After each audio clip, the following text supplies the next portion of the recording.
Dear student, आज हम 11th class biology से जो चैप्टर नंबर 6 है उसका सेकंड पार्ट है जो वो डिस्कस करेंगे, जो कि एनाटॉमी ऑफ फ्लावरिंग प्लांट्स हैं। और जो ये पार्ट रहेगा इसके अंदर हम anatomy of dicotyledon root, monocotyledon root, dicot stem, monocot stem, dicot leaf, monocot leaf और लास्ट में जो सेकेंडरी ग्रोथ है उसके अंदर जो पार्टिसिपेशन होता है कैम्बियम टिश्यू का, उसके जो टाइप हैं और उसके बाद टाइप ऑफ वुड है जो वो लास्ट टॉपिक रहेंगे हमारे। तो सबसे पहले एनाटॉमी ऑफ डाइकोटिलेडन रूट है वो देखते हैं कि उसके अंदर क्या क्या स्ट्रक्चर है वो देखने को मिलेंगी। तो सबसे पहले एपिब्लेमा। एपिब्लेमा ये आउटर मोस्ट लेयर होती है जो कि यूनिसेलुलर रूट हेयर लिए हुए मिलेगी। जो रूट हेयर इसके ऊपर जो वाटर एब्जॉर्प्शन में मदद करते हैं तो वो एपिब्लेमा के ऊपर ही पाए जाते हैं। सबसे आउटर मोस्ट कवरिंग होती है। Cortex consist of thin walled parenchyma. और उसके बाद एपिब्लेमा के नीचे जो लेयर होती है वो कोर्टेक्स रीजन होता है जो कि पेरिफेरल रीजन बोला जाता है, जिसके अंदर थिन वॉल्ड पैरेन्काइमा जो सेलुलोज है वो कम मात्रा में देखने को मिलता है और पैरेन्काइमेटल सेल प्रेजेंट होती हैं जिनके अंदर इंटरसेलुलर स्पेस है वो भी प्रेजेंट होता है, जो कि हमने फर्स्ट पार्ट में पैरेन्काइमा के कैरेक्टरिस्टिक्स पढ़े थे। उसके बाद एंडोडर्मिस है, इनर मोस्ट लेयर होती है कोर्टेक्स की। सबसे जो सेंटर की तरफ वाली लेयर है एंडोडर्मिस कहलाती है वो। और comprises a single layer of barrel shaped cells without any intercellular space। तो यहाँ पे जो सेल है वो बैरल शेप्ड और सिलेंड्रिकल शेप्ड जैसी स्ट्रक्चर होती है जो कि इंटरसेलुलर स्पेस वहाँ पे बिल्कुल absent होते हैं। उसके बाद कैस्प्रिन स्ट्रिप्स, ये वाटर इम्प्रेमिएबल वैक्सी मटेरियल सवीरिन से बनी होती है। कैस्प्रिन स्ट्रिप्स जो कि अपने अंदर से वाटर को बिल्कुल भी पास नहीं होने देती और वैक्सी सब्सटेंस जैसे कि जो हाइड्रोफोबिक होता है नेचर में पानी से हेट करता है तो एक सुब्रिन सब्सटेंस है उसकी बनी होती हैं। Pericycle, few layer of thick walled parenchymatous cell.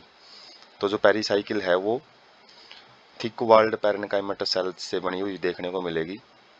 जो पैरेन्काइमेटस सेल है यहाँ पे थिक वॉल्ड मिलेंगे और कुछ लेयर मिलेंगी, उसकी 2 3 4 लेयर देखने को मिल सकती हैं। Initiation of lateral root and vascular cambium take place from here. तो जो लेटरल रूट्स हैं, अलग अलग सेकेंडरी रूट्स हैं, इंटरसरी रूट्स हैं, वो इसी जगह से राइज होती हैं और जो वेस्कुलर कैम्बियम है उसकी जो ग्रोथ है वो भी इसी जगह से होती है, पेरिसाइकिल रीजन से ही। उसके बाद पिथ, पिथ स्मॉल होती है डाइकोटिलेडन रूट के अंदर जो एक सेंट्रल पोर्शन होता है बिल्कुल, और इनकॉन्स्पिशियस का मतलब अस्पष्ट है, वो साफ साफ दिखाई नहीं देगी। कंजक्टिव टिश्यू, जो parenchymatous cell lying between the xylem and the phloem, जो कंडक्टिव टिश्यू है उनको देखते हैं हम जाइलम और फिलोएम वो कैसे रहते हैं। उसमें पैरेन्काइमेटस सेल प्रेजेंट होती हैं जाइलम और फिलोएम के बीच में। 2 to 4 xylem and phloem patches, तो जो जाइलम और फिलोएम की जो संख्या है वो 4 4 की मात्रा में देखने को मिलेगी।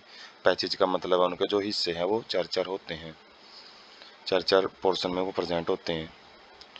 उसके बाद where cambium ring develops between the xylem and phloem, तो ये कंजक्टिव टिश्यू ही वो पोर्शन होता है जहाँ पे कैम्बियम रिंग है वो राइज होती है, जो कि सेकेंडरी ग्रोथ है वो करवाएगी। सेकेंडरी फाइलम है, जाइलम है, फिलोएम है, वो यहाँ पे कंजक्टिव टिश्यू से ही बनते हैं, कैम्बियम रिंग से ही बनते हैं। Stele, all tissue on inner side of endodermis such as pericycle vascular, तो जो जितने भी टिश्यू होते हैं इनर साइड में, एंडोडर्मिस के इनर साइड में, तो जैसे पेरिसाइकिल है और वेस्कुलर टिश्यू हैं, वो सारे मिलके एक जो अरेंजमेंट बनाते हैं उसको स्टील बोलते हैं। तो यहाँ पे हम डायग्राम समझ सकते हैं। जो आउटर मोस्ट कवरिंग होती है वो एपिब्लेमा होता है जिसके ऊपर रूट हेयर प्रेजेंट है और उसके नीचे कोर्टेक्स रीजन प्रेजेंट होता है। काफ़ी सारी लेयरिंग में यहाँ पे पैरेन्काइमेटस सेल देखने को मिलेगी जो कि थिन वॉल्ड होती है और इंटरसेलुलर स्पेस यहाँ पे देखने को मिलेगा। उसके बाद एंडोडर्मिस रहती है, जो ये वाली लेयरिंग होती है इनर मोस्ट लेयरिंग, उसको एपिडर्मिस बोलते हैं। उसके बाद इसके नीचे हैं जो पेरिसाइकिल लेयर प्रेजेंट होती हैं, ये भी कुछ लेयर्स होती है पैरेन्काइमेटस सेल्स की। और सेंटर में जो सेंट्रल मोस्ट पोर्शन होता है वो पीथ होता है जो कि इनकॉन्स्पिशियस होता है, स्पष्ट दिखाई देता है। उसके बाद यहाँ पे जो ये पोर्शन है ये अपना कंजक्टिव टिश्यू हैं जो जाइलम है, फिलोएम है, और इनके बीच में अलग अलग टाइप के जो पैचेज हैं वो देखने को मिलते हैं। संख्या इनकी अलग अलग देखने को मिल सकती है। और जो भी ये एंडोडर्मिस के अंदर जितना भी अरेंजमेंट होता है अलग अलग टिश्यू का, तो उनको हम स्टील बोलते हैं। स्टील एक अरेंजमेंट होता है, particular arrangement. Anatomy of monocotyledon root, तो काफ़ी सिमिलरिटीज देखने को मिलती है जो ट्रांसफर सेक्शन होता है डाइकोट रूट के साथ में। किस रिस्पेक्ट में?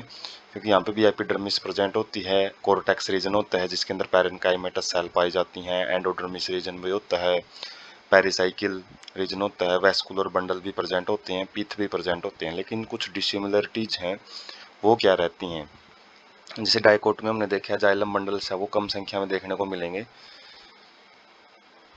As compare to monocot root. तो मोनोकोट रूट में more than 6 xylem bundle, polyarch condition यहाँ पे देखने को मिलती है, काफ़ी सारे जाइलम बंडल है वो देखने को मिलेंगे। इसके अलावा जो पीथ है वो लार्ज मिलेगी, लार्ज साइज की होती है और वेल डेवलप्ड, अच्छे ढंग से विकसित हुई मिलेगी। कॉन्स्पीशियस मिलेगी, वहाँ पे हमने इनकॉन्स्पीशियस शब्द जो अस्पष्ट है वो देखा था, लेकिन यहाँ पे अच्छी मिलेगी। यहाँ पे सेकेंडरी ग्रोथ नहीं मिलती है। तो हम डायग्राम से समझ सकते हैं लगभग स्ट्रक्चर वही रहती हैं, लेकिन जो जाइलम मंडल है वो ज़्यादा संख्या मिलेंगे। पिथ थोड़ी सी लार्ज एरिया के अंदर फैली हुई मिलती हैं, लार्ज है पिथ और वेल डेवलप्ड है। और यहाँ पे जो कैम्बियम है वो अपसेंट रहता है, जिसकी वजह से सेकेंडरी ग्रोथ है वो भी देखने को नहीं मिलती है। बाकी जो पैरेन्काइमेटस सेल्स हैं वो हम देख सकते हैं, जो कि माइक्रोस्कोपिक डायग्राम है। तो इसमें हम मैच कर सकते हैं, जब भी स्लाइड देखेंगे तो वहाँ से इनकी क्लियरिटी ले सकते हैं कि इस टाइप से जो टीएस है, ट्रांसफर सेक्शन है मोनोकोटिलिडन रूट का, वो दिखाई देता है। उसके बाद एनाटोमी ऑफ डाइकोटिलिडन स्टेम। तो स्टेम का यदि हम ट्रांसफर सेक्शन काटते हैं तो उसके बाद उसको जो माइक्रोस्कोप में लगा के देखेंगे तो क्या क्या स्ट्रक्चर है वो हमको दिखाई देंगी। सबसे पहले एपिडर्मिस है, covered with a thin layer of cuticle may bear trichomes and a few stomata. तो ये थिन लेयर ऑफ क्यूटिकल, जो क्यूटिकल कवरिंग प्रेजेंट होती हैं जो कि वाटर लॉस से बचाती हैं, तो उस चीज़ की लेयर भी मिल सकती है। कुछ ट्राइकोम्स हेयर लाइक स्ट्रक्चर भी प्रेजेंट हो सकती हैं, कुछ स्टोमेटा लाइक स्ट्रक्चर जिनको हम लेंटिकल बोलते हैं वैसे, जो बारक में मिलते हैं, लेकिन यहाँ पे स्टोमेटा भी देखने को मिल सकते हैं। कोर्टेक्स है जो cells arranged in a multiple layer, काफ़ी सारी लेयरिंग में देखने को मिलेगा। किस किस के बीच में? एपिडर्मिस और पेरिसाइकिल के बीच में। और 3 सब जोन देखने को मिलते हैं कोर्टेक्स के। Outer hypodermis, a few layer of collenchymatous cell below the epidermis provided mechanical strength. तो आउटर हाइपोडर्मिस प्रेजेंट होती है एक, जो कि कोलोनकाइमेटस सेल से बनी होती है, जो कि मैकेनिकल सपोर्ट का काम करते हैं, जो स्ट्रक्चर है उसको मेंटेन रखने में मदद करते हैं। एपिडर्मिस के जस्ट नीचे होती है। उसके बाद कोर्टिकल लेयर है, consist of rounded thin walled parenchymatous cell. तो गोल्ड सेल जो पैरेन्काइमेटस सेल है उसकी बनी होती हैं हाइपोडर्मिस के नीचे। और यहाँ पे जो इंटरसेलुलर स्पेस है वो बिल्कुल स्पष्ट, कॉन्स्पिशियस, वो वहाँ पे स्पष्ट देखने को मिल सकता है जो खाली जगह है सेल्स के बीच में। Endodermis innermost layer rich in starch grain, so also referred to as the starch sheath. तो एंडोडर्मिस है वो इनरमोस्ट लेयर होती है कोर्टेक्स की, और इसके अंदर स्टार्च ग्रेन्स भी देखने को मिलते हैं जो फूड रिजर्व होता है, जिसकी वजह से इसको स्टार्च सीथ, स्टार्च की कवरिंग भी बोला जाता है। उसके बाद pericycle, pericycle inner side of endodermis, endodermis के बिल्कुल इनर वाली साइड में प्रेजेंट होता है, and above phloem in 4 of semi lunar patches of the sclerenchyma. तो पहली पेरिसाइकिल है जो फिलोएम के ऊपर जैसे अर्ध चंद्रमा होता है इस फॉर्म में, सेमिलुनार फॉर्म में उसके धब्बों के रूप में देखने को मिल सकती है, कुछ कुछ जगह पे देखने को मिलेगी। और वो स्क्लेरेन्काइमेटस टिश्यू की बनी होती है जो कि डेड होते हैं। Medullary rays, A few layer of radially placed parenchymatous sales between the vascular bundle. तो वेस्कुलर बंडल जो जाइलम और फिलोएम होते हैं उनके बीच में रेडियली, अलग अलग रेडियस पे पैरेन्काइमेटस सेल्स की बनी हुई कुछ लेयर प्रेजेंट होती हैं, उन्हीं को मेडुलरी रेज बोला जाता है। वेस्कुलर बंडल, वेस्कुलर जो बंडल हैं वो रिंग की फॉर्म में अरेंज होते हैं, छल्ले के रूप में अरेंज मिलेंगे, और ये डाइकोट स्टेम का एक करेक्टरिस्टिक्स, मेन करेक्टरिस्टिक्स होता है। रूट को देखते ही हम पहचान सकते हैं TSI ये किसका डाइकोट का है, मोनोकोट का है। Each vascular bundle is conjoint, conjoint type का वेस्कुलर बंडल मिलेगा। रेडियस अलग अलग रेडियस पे प्रेजेंट होते हैं, सेम रेडियस पे प्रेजेंट होते हैं। इनर वाली साइड में जाइलम होता है और बाहर वाली साइड में फिलोएम। ओपन टाइप का होता है क्योंकि यहाँ पे सेकेंडरी ग्रोथ देखने को मिलती है, कैम्बियम प्रेजेंट होता है उनके बीच में। और एंडार्क प्रोटोजोल जाइलम, जो प्रोटोजाइलम है वो इनर वाली साइड में मिलेगा और जो मेटाजाइलम वो आउटर साइड में मिलता है, जो कि फर्स्ट पार्ट में भी हमने देखा था, एंडार्क एक्जार्क कंडीशन। पिथ सेंट्रल पोर्शन होता है ये, with large number of rounded, यहाँ पे गोल सेल मिलती हैं, पैरेनकाइमेटा सेल्स प्रेजेंट होती हैं जिनके बीच में काफ़ी इंटरसेलुलर स्पेस है वो देखने को मिल सकता है। उसके बाद हम डायग्राम से समझते हैं जो रियल पिक है, माइक्रोस्कोपिक डायग्राम। तो वो क्या है, इसके अंदर जो वेस्कुलर बंडल है वो रिंग की फॉर्म में देखने को मिलेंगे। पिथ है वो काफ़ी ज़्यादा एरिया में फैली हुई है और ये राउंडेड सेल यहाँ पे देखने को मिलेगी। और उसके अलावा जो एपिडर्मिस है, कोर्टेक्स है, हाइपोडर्मिस रीजन है, वो एक बिल्कुल नैरो रेंज में देखने को मिलते हैं। अलग अलग लेयरिंग जरूर होती हैं, सेल्स अलग अलग रहती हैं, लेकिन जो मेन करेक्टरिस्टिक फीचर होता है वो इसका रिंग की फॉर्म में पाया जाना होता है, जो कैम्बियल रिंग बोलते हैं, जिसको वेस्कुलर बंडल एक रिंग के अंदर प्रेजेंट होते हैं। उसके बाद है anatomy of monocotyledon stem. Monocot के अंदर जो स्टेम है उनके अंदर क्या क्या सिमिलरिटी रहेगी। यहाँ पे जो हाइपोडर्मिस है वो स्क्लेरेनकाइमेटस देखने को मिलेगी।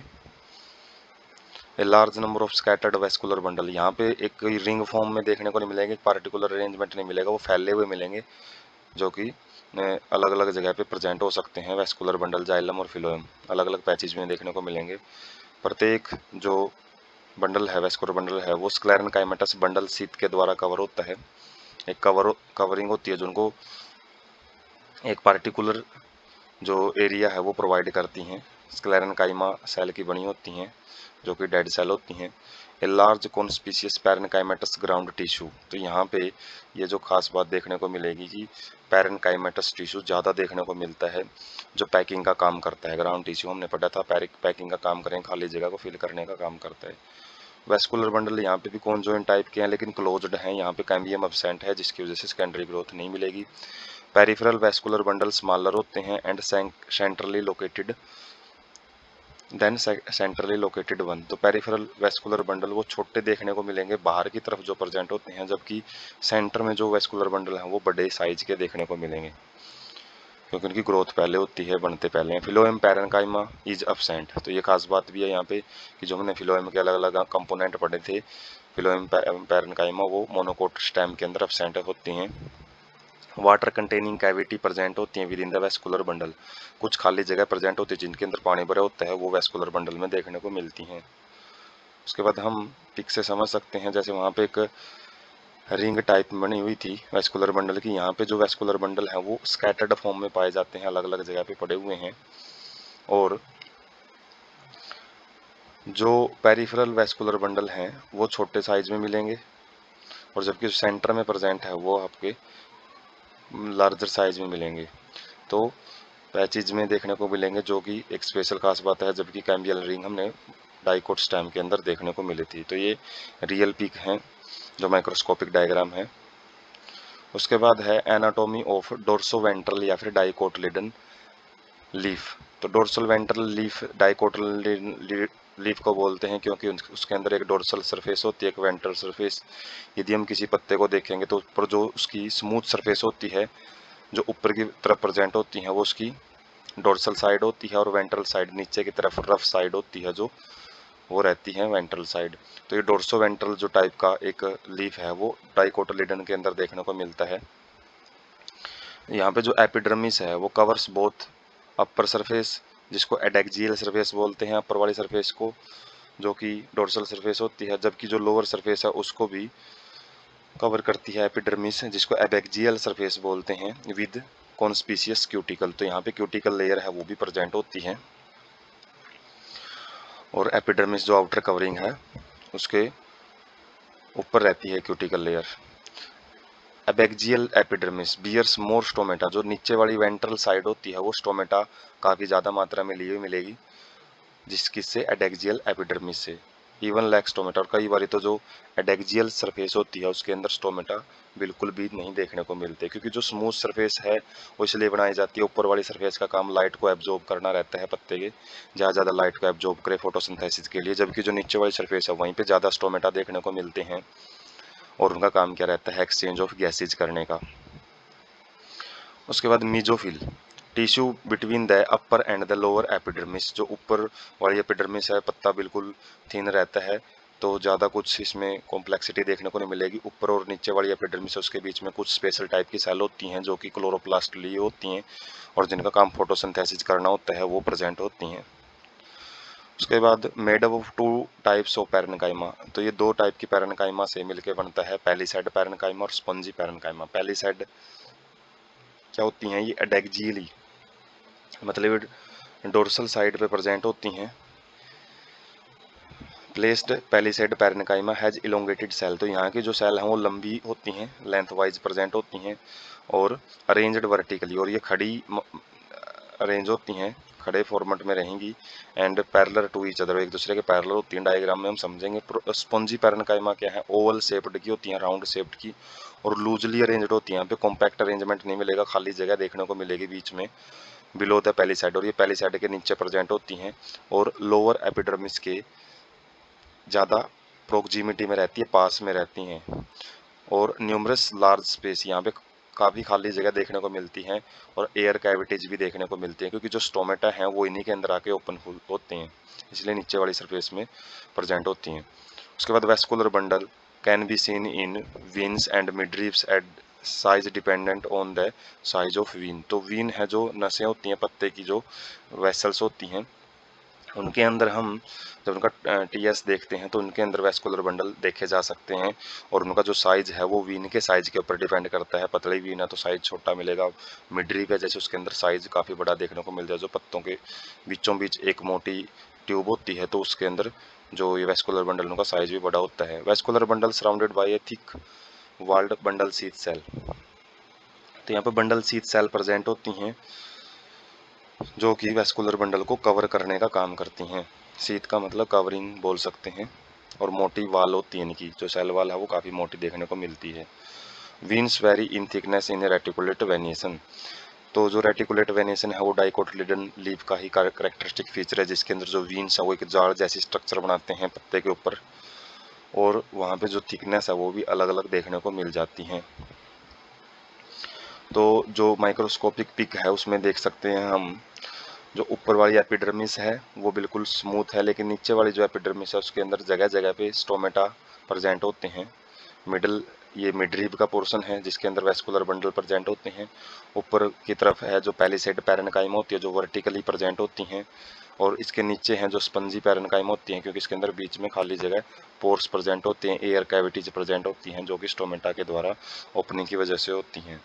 और जो डायग्राम है वो यहाँ से समझ सकते हैं हम, जैसे ये अपर एपिडर्मिस है, ये पैलिसैड पैरेन्काइमा है जो कि वर्टिकली प्रेजेंट है, लंबी सेल पाई जाती हैं, और यहाँ पे एयर स्पेस पाया जाता है किसके अंदर, स्पंजी मीजोफिल के अंदर, और ये मीजोफिल ही होती है पैलिसैड और स्पंजी मीजोफिल, और जो स्टोमेटा हैं वो इन्हीं के अंदर ओपन होते हैं, जो स्पंजी मीजोफिल हैं। ऊपर वाली लेयर का काम सनलाइट अब्जॉर्प्शन का होता है और नीचे वाली साइड में ज़्यादा स्टोमेटा देखने को मिलते हैं, इसलिए इसे डोर्सोवेंट्रल लीफ कहा जाता है। डाइकोटिलेडन प्लांट्स की खास बात होती है। उसके बाद है एनाटोमी ऑफ आइसोबाइलेटरल या मोनोकोटिलिडन लीफ, तो इसके अंदर क्या है, स्टोमेटा दोनों साइड पे मिलेंगे, दोनों सरफेस पे मिलते हैं, इक्वल मिलते हैं, इसलिए इसको आइसोबाइलेटरल लीफ भी बोलते हैं। Mesophyll note differentiated into palisade and spongy parenchyma, तो यहाँ पे जो मीजोफिल है वो भी एक ही टाइप की देखने को मिलेगी, क्योंकि स्टोमेटा दोनों साइड में प्रेजेंट है। एक स्पेशल जो टाइप की सेल पाई जाएगी वोलिफॉर्म सेल, वो क्या है, adaxial epidermal cell along veins modify into a large empty colourless cells in grass, grass के अंदर जो एडेक्सियल सरफेस होती है, डोर्सल साइड होती है जो, वो वीन के साथ मिलके एक स्पेशल टाइप की खाली कोशिकाएं बनाती हैं और वो कलरलेस होती हैं। और वैन फुलीफॉर्म सेल एब्जॉर्ब वाटर, जब ये वाटर को एब्जॉर्ब करती हैं फुलीफॉर्म सेल, तो ये टर्जिडिटी कठोर हो जाती हैं और लीफ सरफेस वो एक्सपोज हो जाती है। तो मतलब ये पत्ते को अपनी शेप को बनाए रखने के लिए टर्जिडिटी प्रोवाइड करती है, पानी के एब्जॉर्ब करते ही। When plaqued due to water stress make leaf curly in the inward to minimize the water loss। और जब ये फ्लैकिड होती हैं, मतलब जब इनमें से वाटर लूज हो जाता है, तो ये पत्ते का जो शेप है वो मुरझा जाता है, करली टाइप में हो जाता है, ताकि वाटर लॉस से बचा जा सके। तो वाटर जब ज़्यादा चाहिए इनके पास, तो ये ज़्यादा से ज़्यादा पत्ते को एक्सपोज रखती है, ज़्यादा पत्ते को खुला हुआ रखेंगी, और जैसे ही पानी का जाएगा तो पत्ते को सिकुड़वा देती हैं, जिससे कि जो वाटर लॉस है उसको कम किया जा सके। पैरेलल वेनेशन जो स्पेशल मोनोकोट की खास बात होती है, size of the vascular bundle except in the main vein के अलावा जो वेस्कुलर बंडल है वो सिमिलर साइज के मिलते हैं, मेन वीन में थोड़े से ज़्यादा बड़े साइज के देखने को मिलेंगे। उसके बाद पिक हम देख सकते हैं, ये वेस्कुलर बंडल जगह जगह मिलेंगे और पैरेलल मिलेंगे, और बीच में मेन मिडर रहेगी, ठीक। और स्टोमेटा है वो अपर साइड में और लोअर साइड में एक जैसे मिलते हैं। तो ये रियल पिक है माइक्रोस्कोपिक की, इसलिए थोड़ा सा कम स्पष्ट दिखाई दे रही है, लेकिन यदि हम डायग्राम देखते हैं इसका, तो इसके अंदर हम समझ सकते हैं कि एक क्यूटिकल लेयर प्रेजेंट होती है ऊपर की तरफ, और उसके बाद स्टोमेटा ऊपर भी प्रेजेंट है और नीचे वाली साइड में भी प्रेजेंट है। ये मिडरिब है। उसके बाद जगह जगह पे वीन्स मिलेंगी और पैरेलल मिलती हैं, काफ़ी सारी देखने को मिलती हैं। जाइलम फिलोएम प्रेजेंट होता है इनके अंदर वेस्कुलर बंडल, और उसके बाद जो मीजोफिल है वो एक टाइप की ही लेयर देखने को मिलेगी। यहाँ पे कोई स्पंजी या फिर पैलिसाइड टाइप का अरेंजमेंट देखने को नहीं मिलेगा। और बुलीफॉर्म सेल्स कहाँ पे प्रेजेंट होती हैं? एपिडर्मिस के नीचे ही प्रेजेंट होती हैं, जो कि टर्जिडिटी प्रोवाइड करती हैं लीफ को। उसके बाद है सेकेंडरी ग्रोथ। प्राइमरी ग्रोथ क्या चीज़ होती है? डेफिनेशन देखते हैं। Growth of root and stem in length with help of the apical meristem. तो एक बार जो प्लांट है शुरुआत में जो ग्रोथ करता है वो लेंथ वाइज ग्रोथ करता है, हाइट गेन करता है, और उसके बाद वो साइड वाइज फैलना शुरू करता है। जो उसके स्टेम हैं, ब्रांच हैं, वो मोटाई गेन करते हैं, ग्रिथ गेन करते हैं। तो प्राइमरी ग्रोथ में जो हाइट होती है वो किसकी वजह से? लेंथ है जो वो एपिकल मेरिस्टेम की वजह से गेन करता है पौधा। और जो सेकेंडरी ग्रोथ है उसके अंदर गिर्थ है, जो मोटाई है वो इंक्रीज होती है apart from the primary growth, primary growth से अलग, exhibited by the dicotyledon plant. और ये जो ग्रोथ है वो स्पेशली डाइकोटिलिडन प्लांट्स के अंदर ही देखने को मिलेगी, इसलिए वहाँ पे ओपन टाइप की ग्रोथ बोला जाता है। Tissue involved to lateral meristem. तो यहाँ पे जो टिश्यू हैं जो सेकेंडरी ग्रोथ करवाते हैं वो वेस्कुलर कैम्बियम और कोरक कैम्बियम दो होते हैं। वेस्कुलर कैम्बियम क्या रहता है? Meristematic layer responsible for cutting off that is between xylem and phloem. तो जाइलम और फिलोएम के बीच में एक लेयर प्रेजेंट होती है मेरिस्टेमेटिक टिश्यू की, कटिंग ऑफ का मतलब जो अलग अलग करती है। और in patches as a single layer in young stem. तो यंग स्टेम में ये एक सिंगल लेयर के रूप में प्रेजेंट होती है, दब्बे से मिलते हैं, जगह जगह पे मिलेंगे ये। Later forms a complete ring, और बाद में ये आपस में मिलके एक कंप्लीट जो रिंग है वो बनाते हैं। उसके बाद हम डायग्राम से देख सकते हैं जो सेकेंडरी ग्रोथ है वो, जैसे पहले ये पोर्शन सेंटर में था, लेकिन जैसे सेंटर में नई ग्रोथ देखने को मिलेगी और ये वाला पोर्शन बाहर की तरफ जाता रहेगा, और कोरक है जो वुड है वो बनाने का काम करता है, छाल है वो बनाता है। और उसके बाद जो फिलोएम है, वेस्कुलर कैम्बियम है, जाइलम है, वेस्कुलर कैम्बियम जाइलम और फिलोएम के बीच में रहता है, जिसकी वजह से जैसे जैसे इसके अंदर ग्रोथ होगी तो फिलोएम को बाहर की तरफ धकेला जाएगा, जाइलम को सेंटर की तरफ धकेला जाता है। ज़्यादा से ज़्यादा टिश्यू बनते हैं, कॉम्पैक्टनेस आती है, मैकेनिकल स्ट्रेंथ ये प्रोवाइड करते हैं, मजबूती प्रदान करते हैं पौधे को, उनके स्टेम को, ब्रांचेज को। उसके बाद है vascular cambium. Formation of cambial ring देखते हैं कि कैम्बियल रिंग कैसे बनती है। इंट्राफेसिकुलर कैम्बियम यहाँ पे प्रेजेंट होता है, continuous ring of cambium formed by transformation of cell. कुछ सेल हैं वो अपना जो आकार है वो बदलती हैं, उसकी वजह से ये रिंग है वो बनती है। और किस किस के बीच में होती है? प्राइमरी जाइलम एंड फिलोएम के बीच में, with the cell of medullary rays in meristematic and dicot stem. तो डाइकोट स्टेम में देखने को मिलती है। ये मेडुलरी रेज की कुछ सेल्स हैं वो फिलोएम और जाइलम के साथ मिलके ही, जो जाइलम और फिलोएम के बीच में कुछ सेल प्रेजेंट होती हैं उनके साथ मिलके ही इंट्राफेसिकुलर कैम्बियम है। इंट्रा मतलब विद इन, फेसिकुलर कैम्बियम है, कैम्बियम के अंदर ही ये प्रेजेंट होती हैं सेल्स। एक्टिविटी क्या रहेगी कैम्बियल रिंग की? Cambial ring becomes active and cut off new sales. तो कैम्बियल रिंग है, जैसे सेकेंडरी ग्रोथ स्टार्ट होती है तो ये एक्टिव हो जाती हैं और अपनी जो नई सेल हैं उनके अंदर बदलना शुरू हो जाती हैं, नई नई सेल बनाती हैं। Towards with mature into secondary xylem, तो ये सेंटर की तरफ तो जाइलम बनाती हैं और जबकि बाहर की तरफ है ये फिलोएम बनाती है, सेकेंडरी फिलोएम बनाती हैं। और ये इनर साइड में ज़्यादा एक्टिव होती हैं, किसकी कंपैरिजन में? बाहर की साइड में। देन ऑन आउटर सरफेस, तो secondary xylem is produced more than secondary phloem, तो सेकेंडरी जाइलम है वो ज़्यादा देखने को मिलेगा, सेकेंडरी फिलोएम है वो कम बनता है। सोन फॉर्म में कॉम्पैक्ट मास, और आराम आराम से सेल है ज़्यादा से ज़्यादा इकट्ठी होती रहेंगी और कॉम्पैक्टनेस वहाँ पे स्पेस है, वहाँ पे जो सारा खाली जगह है वगैरह है वो वहाँ पे कवर कर लेती हैं। Primary and secondary phloem crust due to the continuous formation, जैसे जैसे नई सेल बनेगी तो पुराने वाले जो जाइलम है और फिलोएम है, खासकर जो फिलोएम है प्राइमरी और सेकेंडरी फिलोएम, वो आराम आराम से सिकुड़ जाते हैं, बिल्कुल क्रस्ट हो जाते हैं, कुचल दिए जाते हैं सेल्स के द्वारा।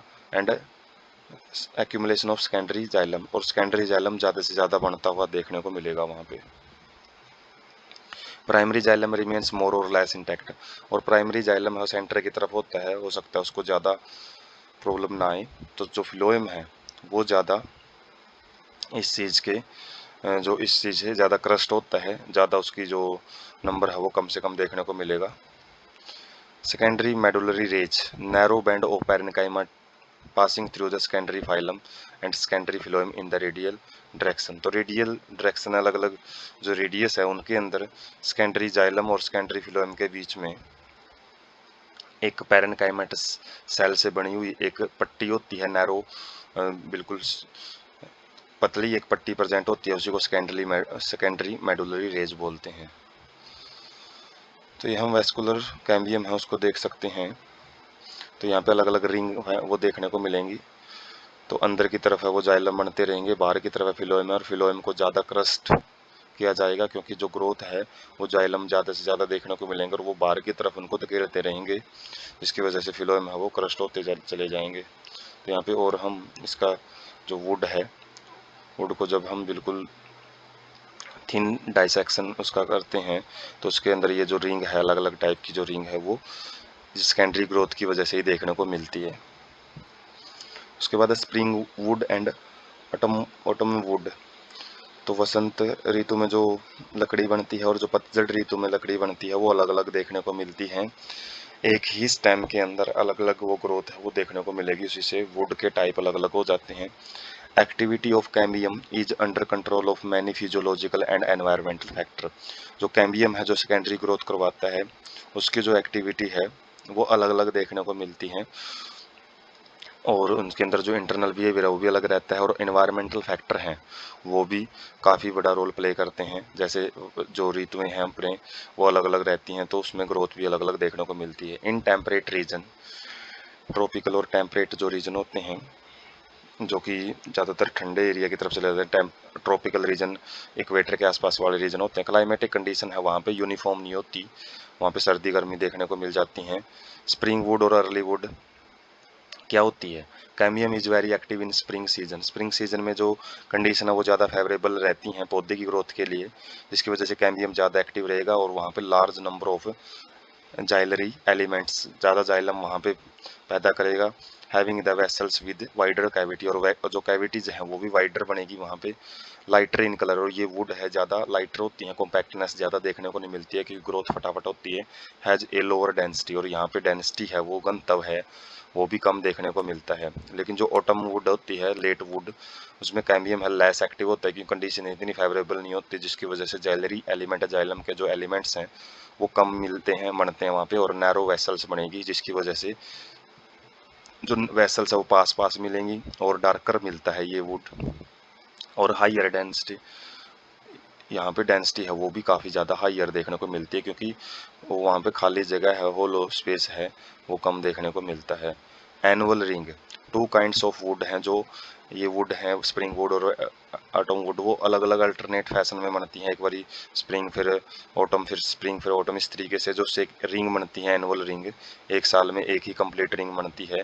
Can be seen in cut, जब हम स्टेम को काटते हैं तो उसमें एक छल्ले के रूप में जो भी स्ट्रक्चर देखने को मिलती है तो उससे हम जो ट्री है उसकी एज का भी पता लगा सकते हैं, क्योंकि एक साल में एक ही रिंग है वो बनती है। तो यहाँ पे हम देख सकते हैं जो वुड है, वुड को डाइसेक्ट जब किया जाता है तो इसके अंदर जो काफ़ी छल्ले से देखने को मिलेंगे। सेंटर में पीत होता है। स्प्रिंग वुड और ऑटम वुड देख सकते हैं। जो स्प्रिंग वुड होती है वो लाइटर इन कलर होती है, वैसे ऑटम वुड वो डार्कर इन कलर होती है। और कैम्बियम रिंग है वो इनके बीच में प्रेजेंट होता है, जो कि साइड में ग्रोथ कराता रहता है। तो जो कैम्बियम रिंग वो आउटवर्ड चला जाता है, जैसे जैसे ग्रोथ होती रहेगी बाहर की तरफ चलता रहेगा और अलग अलग जो वुड है वो बनाता रहेगा। उसके बाद हर्ट वुड और SAP would and SAP would. तो हर्ट वुड क्या होती है? Dark brown part of the secondary xylem in old tree. जो बड़े पेड़ हो जाते हैं उनके अंदर जो गाढ़े भूरे रंग का एक बाग बनता है सेकेंडरी जाइलम का, तो हर्टवुड बनाता है ड्यू टू डिपोजिशन। किसकी वजह से ये डार्क ब्राउन कलर का हो जाता है? Tannin, resin, oil, gums, aromatic substance, essential oil वो इसके अंदर इकट्ठे होते रहते हैं विद हाईली लिग्निफाइड वाल्स। और जो यहाँ पे वाल्स हैं वो भी काफ़ी लिग्निन सब्सटेंस उनके अंदर डिपॉजिट होता चला जाता है, जिसकी वजह से वो इसको हार्ड बनाती है, मजबूत बनाती है, ड्यूरेबल लंबे टाइम तक चलने वाला बनाती है। और अटैक ऑफ माइक्रो ऑर्गेनिजम्स और इंसेक्ट, उनका इनके ऊपर काफ़ी जो अटैक है वो कम देखने को मिलता है, क्योंकि वो उसके प्रति रेजिस्टेंस हो जाती है, प्रतिरोधकता उसमें आ जाती है। Doesn't conduct water but give mechanical support to stem. ये वाटर नहीं कंडक्ट करती हैं, वाटर का कोई कंडक्शन नहीं रहेगा, पानी को नहीं ट्रांसपोर्ट करेगी, लेकिन मैकेनिकल सपोर्ट है वो प्रोवाइड करती हैं। सैप वुड क्या होती हैं? Lighter peripheral region of secondary xylem. तो सेकेंडरी जाइलम का जो बाहरी रीजन है वो थोड़ा हल्के रंग का देखने को मिलेगा, बाहरी जो सेकेंडरी जाइलम है। और इसके अंदर जो वाटर कंडक्शन है वो देखने को मिलता है, और मिनरल का ट्रांसपोर्ट भी ये देखने को मिलेगा। सैप का मतलब लिक्विड पदार्थ होता है, और ये लिक्विड पदार्थ मतलब वाटर और मिनरल्स को ट्रांसपोर्ट करती हैं, जबकि जो हर्ट वुड है वो सेंटर से में प्रेजेंट होती हैं, जो कि ज़्यादा कुछ वाटर वगैरह है उसके कंडक्शन में पार्टिसिपेट नहीं करती हैं। तो यहाँ से हम रियल पिक के अंदर इनको समझ सकते हैं। बाहर वाला जो पोर्शन है लाइट कलर का वो सैपवुड कहलाता है, क्योंकि वाटर ट्रांसपोर्ट का काम रहता है इसका। और जो सेंटर वाला पार्ट है वो हर्टवुड कहलाता है, वो डार्क ब्राउन कलर का है, क्योंकि इसके अंदर अलग अलग सब्सटेंस हैं वो डिपॉजिट होते रहते हैं। उसके बाद cork cambium. Outer cortical and epidermis layer get broken due to activity of vascular cambium. तो बाहर वाले जो रीजन होते हैं कोर्टिकल लेयर है और जो एपिडर्मिस है वो टूटना शुरू हो जाती है, क्योंकि उसके अंदर लगातार जो ग्रोथ होती जा रही है उसकी वजह से वो अपनी शेप को मेंटेन नहीं कर पाती, जिसकी वजह से ब्रेक होती रहती हैं वो, and need to be replace to provide new protective cell layers. और बाहर की जो लेयर है बार बार रिप्लेस होती रहती है, जो छाल वगैरह बार बार जड़ती है स्टेम की, तो वो बार बार रिप्लेस होती रहती है।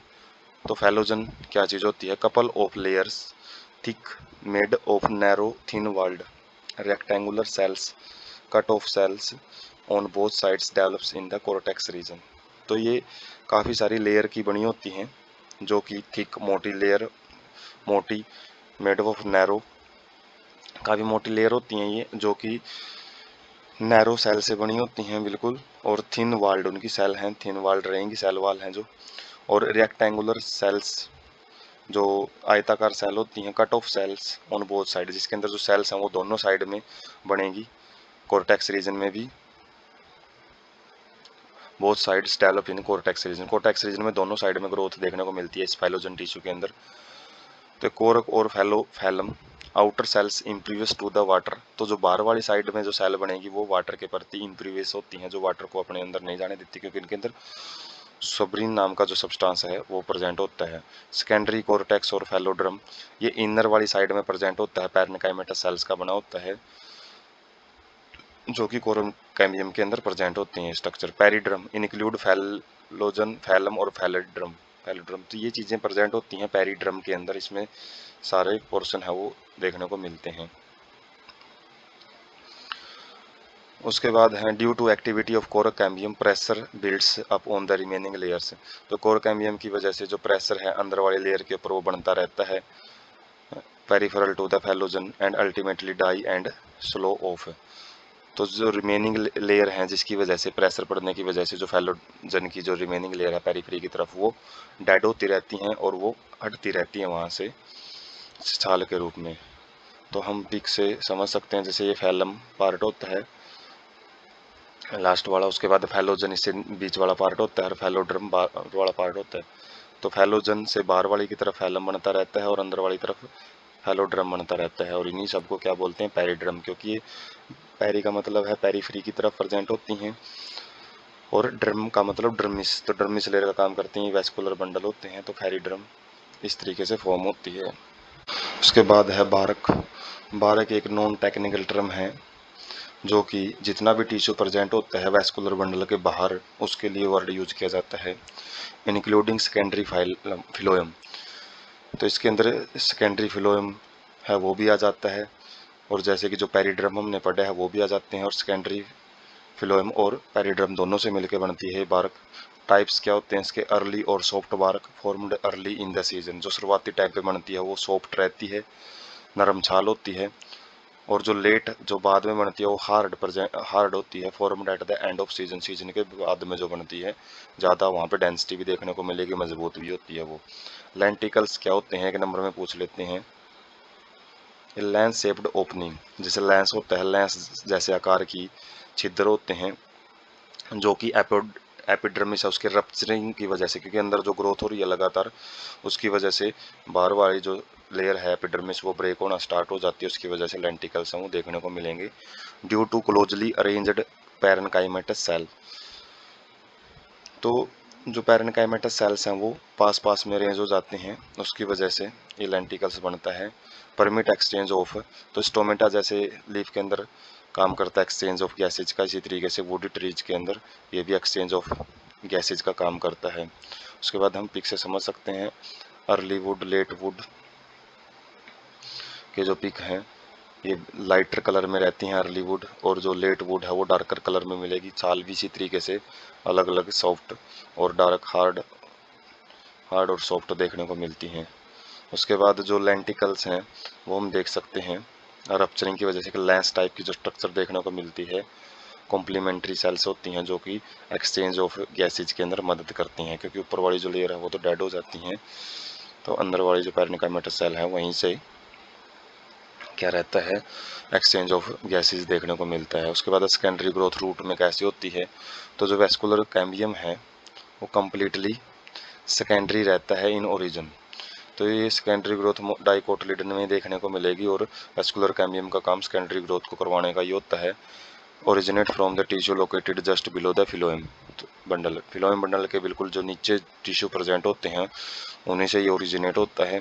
ए portion of pericycle tissue above the protoxylem forming a complete and continuous wavy ring which letter become circular, तो एक पोर्शन होता है पेरिसाइकल टिश्यू का जो कि प्रोटोजाइलम के ऊपर प्रेजेंट होता है, और ये क्या बनाता है, कंप्लीट और कंटिन्यूस लगातार एक वेवी का मतलब है लेयर टाइप में, जैसे धारीदार एक रिंग देखने को मिलेगी जो कि बाद में सर्कुलर हो जाती है।